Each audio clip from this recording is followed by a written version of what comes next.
Praise the Lord. ஆண்டவரும் இரட்சகருமாகிய இயேசு கிறிஸ்துவின் நாமத்தினாலே உங்கள் யாவருக்கும் அன்பின் வாழ்த்துக்கள். இன்று கூட நம்ம ஒரு அருமையான குட்டி ஸ்டோரி கேட்க போகிறோம். அது உங்களுக்கு பிரயோஜனமாய் அமையும் நான் விசுவாசிக்கிறேன். ஒரு இங்கிலாந்து தேசத்திலே வசிக்கிறதான ஒரு அருமையான சகோதரன் அமெரிக்க தேசத்தில் போய் பஞ்சம் பிழைக்க ட்ராவல் பண்ணதுக்காக அந்த கப்பல் மூலியமாக பிரயாணம் பண்ண அந்த துறைமுகத்துக்கு வந்திருக்காங்க. ஆனால் அந்த கப்பலில் பிரயாணிக்கத்தக்கதான பணம் இல்லை. ஸோ ரொம்ப சோர்ந்து போயிருக்காங்க. அந்த நேரத்தில் அங்கே வந்து ஒரு தொழிலதிபர் பார்த்துட்டு என்னப்பான்னு கேட்குறாங்க. இந்த கப்பலில் பிரயாணிக்கத்தக்கதான பணம் என்கிட்ட இல்லைன்னு சொல்கிறாங்க. அதை பார்த்து மனமு வந்து அவருக்கு ஒரு டிக்கெட் எடுத்து அந்த தொழிலதிபர் கொடுத்துட்டு அதே கப்பலில் பிரயாணம் செய்கிறார்.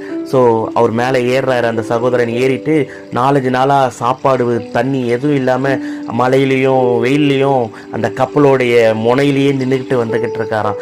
இதை 4வது நாளில் அந்த தொழிலதிபர் பார்த்துட்டு கீழே இறங்கி வந்து, தம்பி நீ ஏன் இங்கே நிற்கிற, ஏன் இவ்வளோ சோகமாக இருக்க அப்படின்னு கேட்குறாங்களாம்.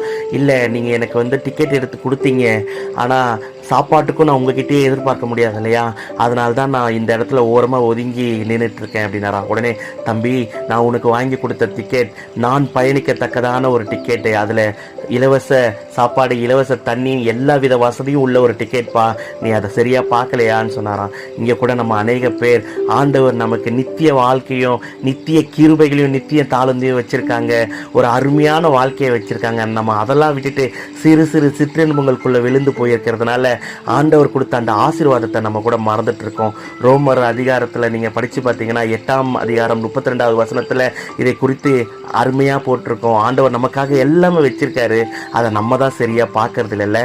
இனிமேல் ஆண்டவரை மாத்திரம் பார்ப்போம், மற்றதெல்லாம் நமக்கு சுலபமாய் கிடைக்கும். கர்த்தர் உங்களை ஆசீர்வதிப்பாராக. God bless you.